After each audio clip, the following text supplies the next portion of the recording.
Generatie plantrekkers die betaalt niet voor een verhuisfirma. Die regelt een eigen ploeg van vrienden. Dus ja, als je ziet wat je allemaal zelf doet, dan lukt je abonnement zelf regelen ook wel. Mobiel, internet, tv, 1, 2 of alle 3. Jij kiest wat je nodig hebt. Based on you.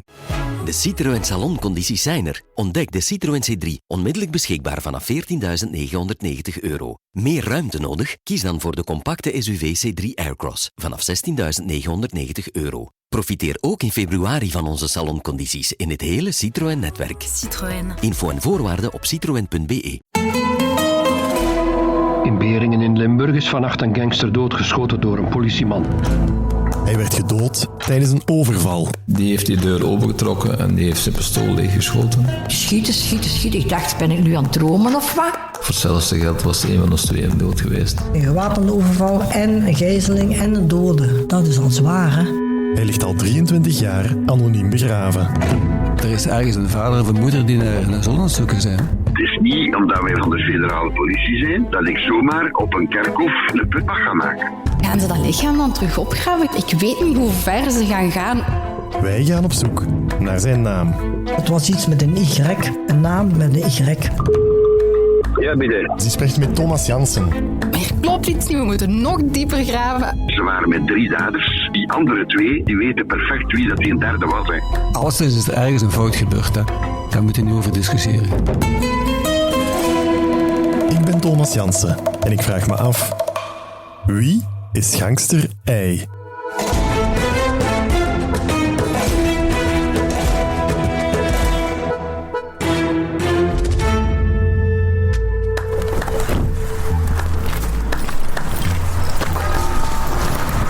Hallo.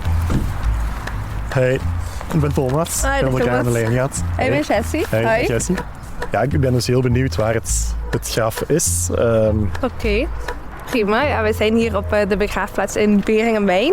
En hier in Beringen-Mijn ligt het enige anonieme graf wat we in onze stad hebben. Dus, Ja. dus we misschien eens gaan kijken waar het ligt dan. Ja, heel goed.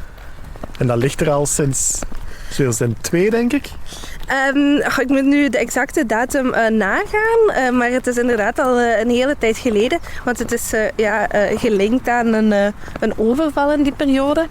En dat wist ik eigenlijk wel, omdat degene wie destijds overvallen is een partijgenoot van mij. Ah ja. En hij heeft eigenlijk altijd, de Guido heeft altijd de frituur uitgebaat. Ja. En vandaar heeft hij eigenlijk...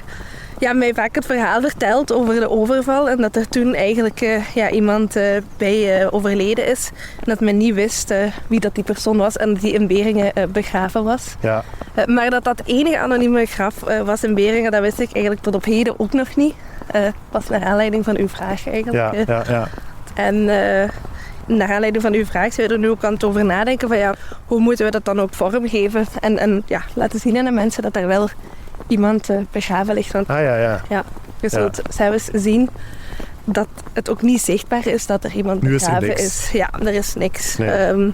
Het graf is natuurlijk wel ondergronds, maar bovengronds is eigenlijk geen gedenkplaat of gedenksteen te zien. En we wandelen eigenlijk helemaal tot achteraan op de begraafplaats, want het is eigenlijk rechts van achter in de hoek. Waar het anoniem graf is, onder de mooie bomen. En als we hier nu naar links gaan, op het padje, dan komen we op het perceel. En dan is het de achterste rij, bijna voor de kerkhofmuur. Als we dan hier op die achterste rij aankomen, dan zie je eigenlijk 2 grafstenen. Daarlangs is nog een grasplek, een open grasplek, maar daaronder ligt dus de persoon begraven. En dit is dus het anonieme graf waarover we spreken.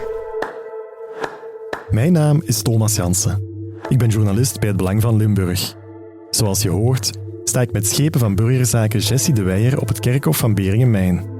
En jij vraagt je natuurlijk af, waarom? Wel, als reporter kom ik soms de vreemdste dingen tegen. Maar het verhaal dat 4 jaar geleden mijn pad kruiste, overtreft alles wat ik tot dan toe had gehoord, gezien en gelezen. Alles draait rond een gangster die in 2002 doodgeschoten werd door de politie tijdens een brutale frituuroverval in Beringen. Sindsdien ligt de man anoniem begraven op het kerkhof van Beringen-Mijn. Niemand kent zijn naam. Niemand weet waar hij vandaan komt. niemand heeft ook maar enig idee wie die man is. En dan vraag ik mij af, hoe kan zoiets? En dus begon ik te graven. Ik startte een onderzoek naar de identiteit van de gangster zonder naam. Zonder te beseffen welk hobbelig parcours ik onderweg zou afleggen. Ik dacht dat ik snel de antwoorden zou vinden die ik zocht. Maar helaas, niks daarvan. Want voor elke vraag die ik kon oplossen, kwamen er minstens 2 andere in de plaats. Geloof me, dat is niet echt motiverend. Je wil dan ook niet weten hoe vaak ik eraan gedacht heb om ermee te stoppen. Hoe dikwijls ik tegen mezelf heb gezegd: Thomas, jongen, laat het gewoon los. Maar dan kwamen er, en vaak heel onverwacht, nieuwe puzzelstukken bovendrijven. Die steeds beter in elkaar begonnen te passen.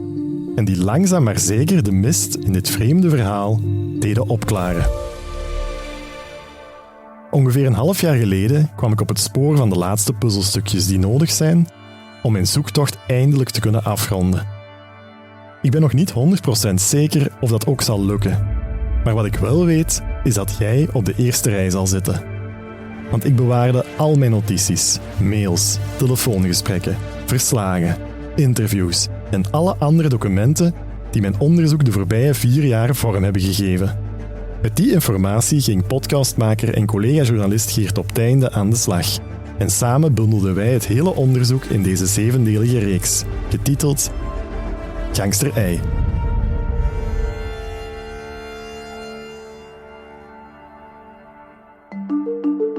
Maar laten we beginnen bij het begin en terugkeren naar het moment dat voor mij het startpunt was. Dinsdag 6 juli 2021. Die ochtend las ik in een weekblad een reportage over een nieuw project van de cel vermiste personen. Operatie Kerkhof. Ik vond het zo interessant dat ik overwoog om zelf ook een stuk te maken voor de krant. En dus contacteerde ik het toenmalige hoofd van de cel, Alain Remu. Vanuit cel vermiste personen houden wij ons bezig met het ondersteunen van alle dossiers van onrustwekkend vermiste personen.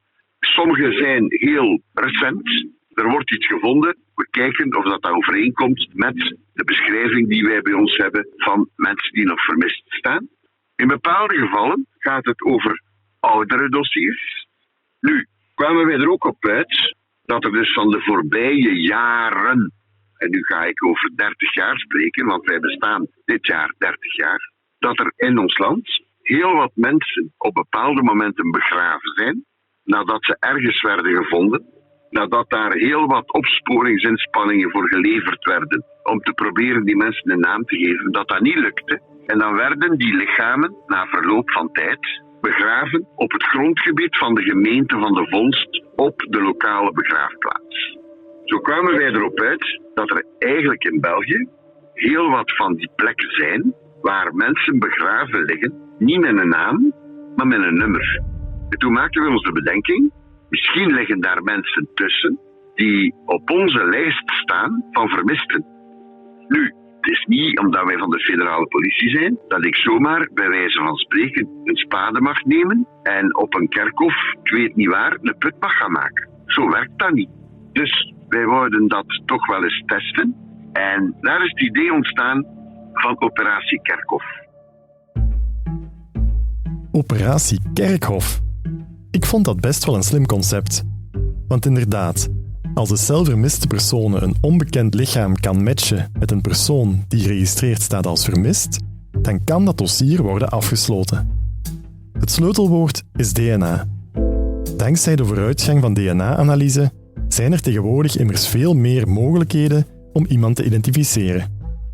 25 jaar geleden, toen was DNA, hoe zou ik het zeggen, eigenlijk nog een toverwoord. Weet je wel? Dat waren heel uitzonderlijke procedures. Die waren ook heel duur. Dat werd amper gebruikt. Terwijl vandaag het gebruik van DNA om identificaties uit te voeren een dagdagelijkse bezigheid is geworden. Je moet ook weten, dat was dan een forensische overweging, als we een lichaam gaan opgraven, hoe groot is de kans dat je nog aan goed DNA-materiaal geraakt? Dat is ook een afweging. Ik denk bijvoorbeeld aan het gebit. Ik denk aan vingernagels. Ik denk aan de grootste botten van een menselijk lichaam. Een heup, het bot van het dijbeen, noem maar op. Nu, daar bleek vrij snel dat dat toch wel vaak mogelijk was. Ik werk voor een regionale krant. Dus voor mij waren vooral de Limburgse dossiers belangrijk. Ik stelde Remu dan ook de vraag of er in onze provincie al opgravingen waren gebeurd. En of er al identificaties hadden plaatsgevonden. Ja, ondertussen zijn er al een aantal opgravingen gebeurd. En ik ga nu een keer heel even... Wacht een minuut. Ik ga hier een keer heel even mijn e-mailadres open doen. Een klein ogenblikje. Operatie Kerkhof in Limburg. Hier is het. Openen. Zo. Voor het parket Hasselt heb ik 6 dossiers die ons interesseren. En er zijn 3 opgravingen gelijktijdig uitgevoerd. Dat heeft op dit moment geleid tot nog geen enkele identificatie. Dan hebben we voor het parket Tongeren 9 dossiers. Ondertussen is er 1 opgraving gebeurd en kwam er 1 identificatie. Dat is waar wij staan voor wat Limburg betreft. Tja, 4 opgravingen en 1 identificatie. Dat is beter dan niks, zeker? Ik moet hier even iets anders verzinnen. Hoeveel anonieme graven zijn er eigenlijk in Limburg? Geen idee, was het antwoord. Het probleem is dat er geen centrale databank is. En om elke gemeente apart te gaan contacteren, daar heeft de zelfvermiste personen geen tijd en zeker geen personeel voor. En plots zag ik een opportuniteit. Wat als ik nu eens zelf die anonieme graven in Limburg ga zoeken? Dan zou ik daar eventueel een overzicht van kunnen maken.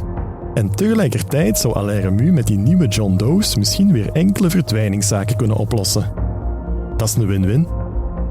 Voor mij was dit een no-brainer. En dus stuurde ik een mailtje naar alle lokale besturen in Limburg. Met 1 simpele vraag. Zijn er anonieme graven in uw gemeente? En jawel hoor, 1 na 1 kwamen de antwoorden binnen. Beste Thomas, ik kan u meedelen dat wij geen anonieme graven hebben in Voegen. Geen personen anoniem begraven. Wij moeten u helaas meedelen dat... Geen personen anoniem begraven. Dergelijke graven zijn mij niet bekend. Onze begraafplaatsen. Ik vrees dat wij jou niet verder kunnen. Maar misschien kan ik contact opnemen met... Oké, tot zover mijn enthousiasme. In enkele weken tijd reageerden bijna alle Limburgse gemeenten. Maar er zat geen enkel positief antwoord tussen. Tja, dan stopt het, hè? Of niet? Beste Thomas, uit navraag bij onze dienst Burgerzaken blijkt dat er weet is van 1 anoniem graf in Beringen. Het zou gaan om een onbekende man die is doodgeschoten in 2002 aan frituur Feyen in Beringen. De man ligt begraven in Beringen-Mijn. Wij hopen u hiermee voldoende geïnformeerd te hebben. Uiteindelijk had ik dan toch prijs. In Beringen-Mijn ligt het graf van een onbekende man die doodgeschoten werd aan een frituur. Oké, ik had maar 1 graf gevonden, maar wel eentje met een verhaal. Ik opende het krantenarchief, want een schietpartij aan een frituur, daar moet iets van in het belang van Limburg hebben gestaan. En voilà, het kostte maar een paar kliks en ik had al gevonden wat ik zocht. Dinsdag 4 juni 2002. Een artikel met als titel Politie schiet overvaller dood in Beringse frituur.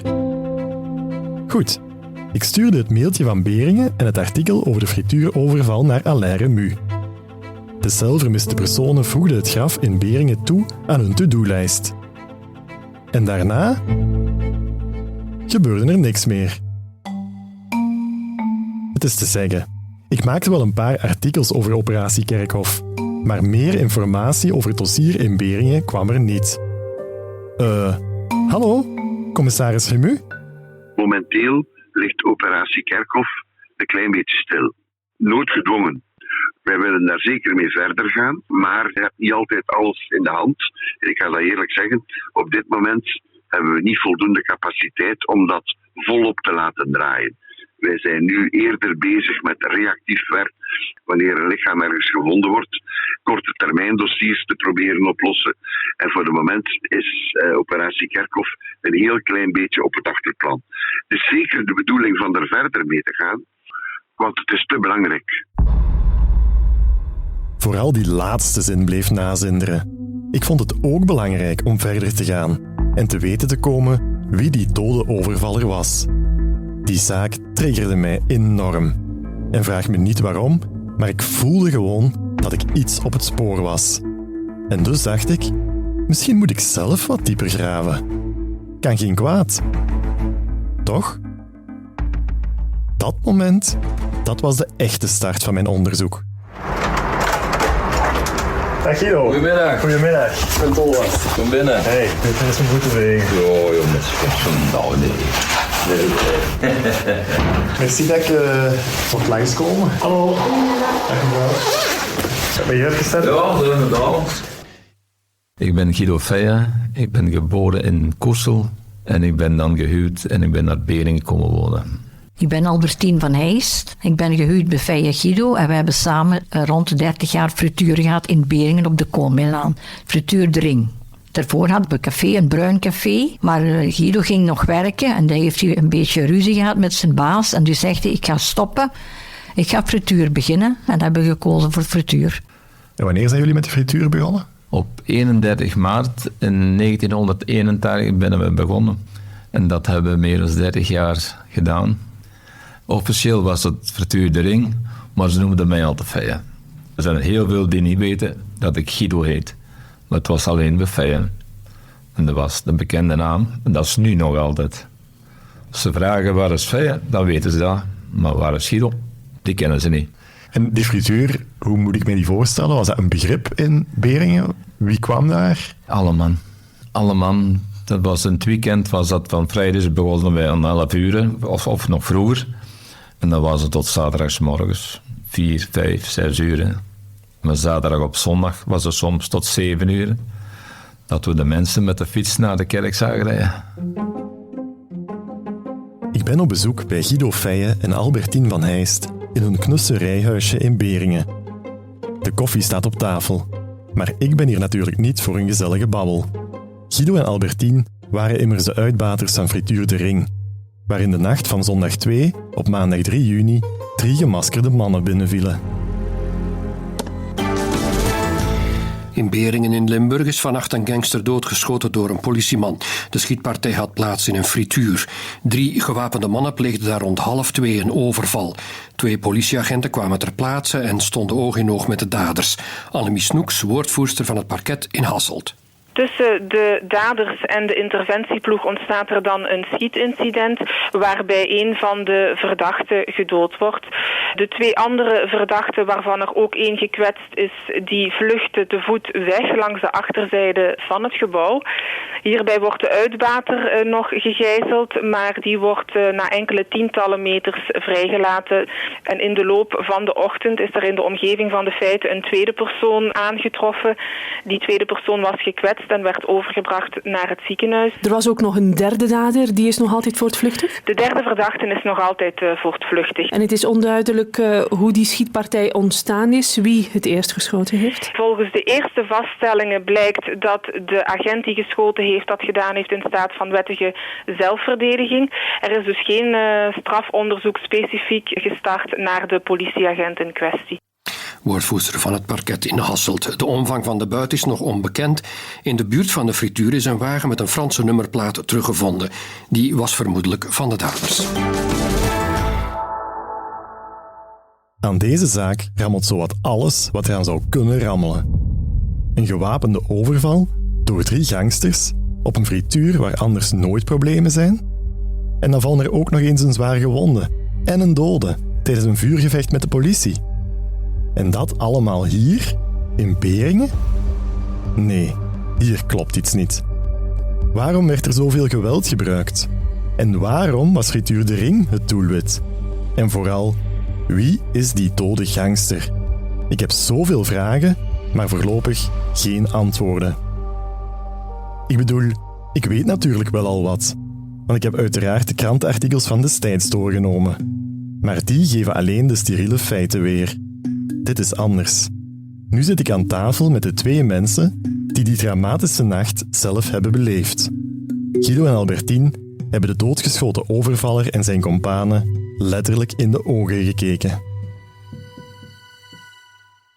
de nacht van 2 op 3 juni. Wat herinner je nog van die zondag? Die avond was het heel druk, want we waren op verlof geweest toen. En we waren pas open, het was keidruk geweest. En we hebben geen tijd voor samen te babbelen dan is het werken. En de boel s'avonds opkussen, we deden alles zelf. Tot op een moment, het gedaan met poetsen. Zeg, je moet er nog een container doen, afval.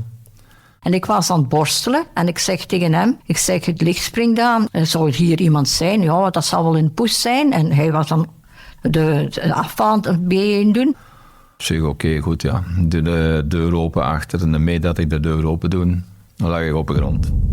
Met revolvers op mijn hoofd gericht.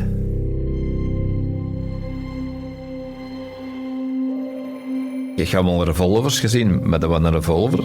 Zo'n magnum bij, zo'n lange loop. En die blonk gelijk een spiegel. Hè. Dat ik in het begin dacht, dat is speelgoed. Mannen van de CT, wow, we gaan dat eens, hè. Dat wat dadelijk doen. Toen heb ik nog gezegd, allee mannen, stop erbij. Je krijgt nog een friet, hè. Niet meer spelen, het is goed zo. Hè. Maar blijkbaar was dat niet het geval. Het was in het echt. Op dat moment is het ongeveer 1:30 s'nachts, zo weet ik uit de krant. Guido wordt tegen de grond gewerkt door een gemaskerde en gewapende man, die vergezeld is van 2 kompanen. De revolver die hij tegen de slaap geduwd krijgt, is een zilverkleurige. Type Magnum, zo vertelt Guido mij nu. Ik weet dat dat inderdaad geen speelgoed is, zoals Guido aanvankelijk dacht, maar een wapen van het type zeer zwaar kaliber. Guido heeft oog voor detail, dat is duidelijk. Ik vraag hem dan ook wat hij nog weet over het uiterlijk van de overvallers. Ik ben al geen smalle, zo'n goeie gezatten. Die waren kop en nek groter dan ik. En die hadden eigenlijk van hals, eigenlijk juist van boksers. Die hebben ook zo'n dikke hals, want die spieren moeten. En die handen waren groot, allemaal grote mannen. Juist de jongste van een hoop niet. Maar dat was voor mij volgens mij een nieuweling, een beginneling. Die hadden allemaal een bivakmuts op. Die hadden tape bij. Alles wat ze moesten hebben daarvoor hadden die bij. En toen zijn ze bij 3 man binnengekomen. Ik denk dat dat Romeins was. En toen zijn die in het Engels beginnen te klappen. Wat Duits onderin, wat Frans. Alle talen. En dan hebben dan alles doorzocht. Ze moesten geld hebben, geld. Ik zeg, ja, pak dit geld maar. Ik had 2 kassen staan. En heb ik gezegd, ja, hier is geld. De kas open, het geld eruit, de kas open. Ja, dat was niet genoeg. Nog niet genoeg. Jongen. Ik was er zo wat paniek en zo. En toen zeiden ze dat ik kon verstaan. Vrienden van jou hebben gezegd dat je in de kelder een kluis hebt. En ik trok bij mijn voorhoofd zo, hallo, hoe kunnen die dat weten? Zeg, zijn er maar 2 die dat weten, dat is het personeel en de poetsvrouw. Voor de rest weet dat niet meer niet. Vrienden van jou hebben gezegd dat je in de kelder een kluis hebt, zo zeggen de overvallers tegen Guido. Zijn die dan getipt? Of was het bluff? Want heel veel horecazaken hebben een brandkast. Hoe dan ook, die kluis is duidelijk het doelwit. En die lozen niet, de kelder in. En ik dacht in mijn eigen, zeg, als er eentje komt, die heb ik. Zeg, die komt er mee boven. Ik ben nooit geen vechterbaas geweest of iets, maar ik durf wel het recht in mijn eigen handen nemen. Dat durf ik wel, want mensen in de frituur komen dat er dus iets is. Ik zet geen stap terug. Maar blijkbaar, ze kwamen met 2 en zeg, ja, daar kan ik niks tegen doen bij 2, want ze waren veel groter en veel struiser dan ik. Dat was toch niet... En dan mogen zo struis en zo groot en zo wild zijn. Als je de loop op je neus zet, dan is het voor allemaal voorbij, denk ik. En ene die zegt dat het niet waar is, die liegt. Dan mogen je al de grootste gangster zijn, denk ik. Als je zelf in de loop kijkt, ik weet het niet. Dan zijn we de kelder ingegaan, dan hebben we de kluis open gedaan. En wat stond erin? Een kleipotje bij het drinkgeld van het personeel. Want ik was op verlof geweest, ik ga dat niet binnen laten staan, want als ze moesten inbreken, was ze niet thuis. En zeg, ik ga hem maar in de kluis zetten. En dat was alles, voor de rest zat er niks in. De kluis is zo goed als leeg. Ik neem aan dat de gangsters niet echt vrolijk heeft gemaakt. Ja, ze waren niet content. En dan hebben ze nog geld gevraagd. Ik zeg, ja, nog niet genoeg. Het stond allemaal heel doos vol met kleingeld. Ik zeg, ja, geef het ook maar af. Als ze het willen meepakken, pakken ze het maar mee. Afgekomen, ja, dat moesten ze eigenlijk niet hebben, want dat was wel veel geld. Allemaal kleinstukken van €1 en €2. En die wordt altijd maar driftiger en driftiger. En toen deden mij juwelen uit. En toen wilde die mij vastnemen. En ik zeg, waarom gaat je niet door? Je hebt geld en mijn juwelen, laat eens gerust. Je hebt alles. Wat wilt je nog meer? En daarom denk ik, die gaan iets doen bij mij. Hè. Ik zeg, die hebben al het geld. Die hebben mijn juwelen. Dat die mij, ik weet niet. Ik zeg, ik heb bang, hè. En ik weende zo hard. En dan, het was zo van een kleinere man. Die nam dan de keukenpapier om tranen af te vegen. Ik denk dat hij een beetje kompas bij mij had. Ik weet het niet. Ja, ik heb heel bang. Ja. Toen hadden ze haar vastgebonden. Mond dichtgeplakt, aan de band gebonden. En dan had ze, terwijl dat ze wel wat tien en dit wikkelen waren, zogezegd, en heeft hij heel hard geschreeuwd en gedaan, is mijn schoonbroer, die woonde daarboven, die zei, ik hoor zoveel lawaai, die hebben precies ruzie. Maar dat was abnormaal lawaai, niet als ruzie. Ja, mijn broer Ferdinand, die woonde boven de frituur. En die dacht, oei, ik ga eens beneden kijken. En die zag door een spleetje van de lamellen dat er een inbreker stond met een revolver en een bivakmuts op. Maar hij zag ons niet. Dan is hij terug naar boven gelopen en dan heeft hij potten genomen. Dan heeft hij dat potten op de vensterbank gezet. En hij dacht, ja, als die mannen buiten komen, gooi ik potten op die hoofd. En hij heeft hem de politie verwittigd. De Rijkswacht was dat toen in een tijd, denk ik.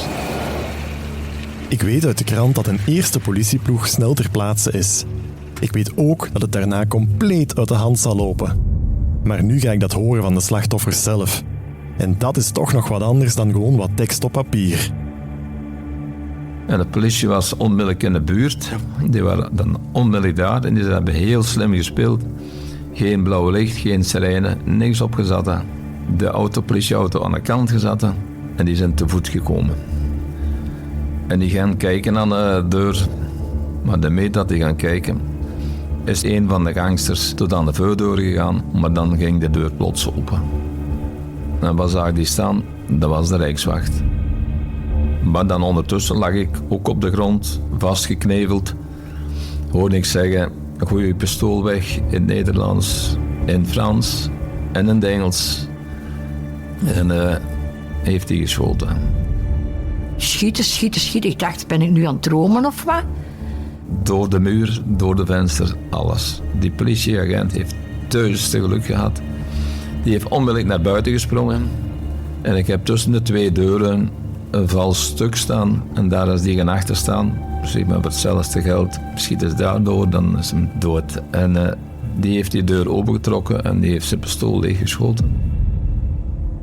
Dat duurt maar een paar seconden, zal ik zeggen. Maar dat blijft duren. Ja, die man die dan geschoten heeft, die heeft dan achter hem togen gekomen, die heeft zijn muts afgetrokken, want ik denk dat hij het heel warm gekregen heeft.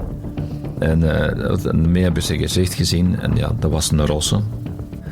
Die was heel bebloed. Die was, ik denk dat kogel 3-4 door zijn schouder gegaan. Die was heel bebloed. En die heeft dan mij rechtgetrokken met de jonge gast. En die jonge gast had er een mes bij. Dan zijn die mannen achterom gekomen terug, van achter een toog, van voor een toog naar achter een toog terug. En dan hebben ze mij terug rechtgetrokken, met mes in de keel. En dan heb ik gezien dat ene man hem vastgenomen hebben. En dan gegijzeld. Eigenlijk heeft hem nog geroepen op de politie. Niet schieten, want ik kom het eerste buiten. Hè. Hebben ze hem dan aan de kant geduwd en over zijn draad gesproken. Hè. Ja. Dat was het dan, ja. De ravage in Frituur de Ring is niet te overzien. Guido en Albertine beseffen dat ze misschien wel ontsnapt zijn aan de dood. De twee overvallers die Guido als een soort levend schild mee naar buiten trokken, hebben de benen genomen. Minstens 1 van hen is gewond. Guido krabbelt weer recht en strompelt terug naar de frituur. Maar als hij via de achterdeur weer binnenkomt, slaat de paniek hem om het hart. Want er waren 3 overvallers. En er zijn er maar 2 gevlucht. Dus de derde gangster... die zit nog binnen.